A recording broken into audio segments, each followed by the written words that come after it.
به کار توی فضای مجازی علاقه داری ولی نمیدونی از کجا شروع کنی؟ کجا آموزش ببینی و چطوری ادمین حرفه‌ای بشی؟ ساختن یه رزومه حرفه‌ای و پیدا کردن کار مناسب برات یه چالش شده؟ نگرانی نداره.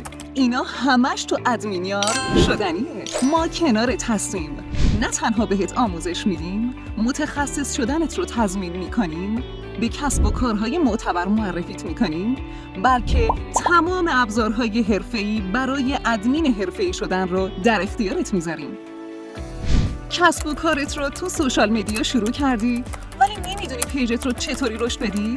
یا ادمین حرفه‌ای برای پیجت رو از کجا پیدا کنی؟ باز هم با ادمینیار شدنیه. ما تو ادمینیار نه تنها ادمین‌های حرفه‌ای با رزومه واقعی رو بهت معرفی می‌کنیم، برای رشد کسب و کار تو سوشال مدیا بهت مشاوره کاربردی میدیم، بلکه ابزارهای رشد پیجت رو در اختیارت قرار میدیم. در ادمینیار تو فقط یه مدرک نمیگیری، یه قله رو فتح می‌کنی. با ما نه تنها سریع یاد میگیری، بلکه سریع‌تر به درآمد دلخواهت میرسی. از امروز آینده شغلیت رو تضمین کن. ثبت نام کن و به جامعه حرفه‌ای ادمینیار بپیوند.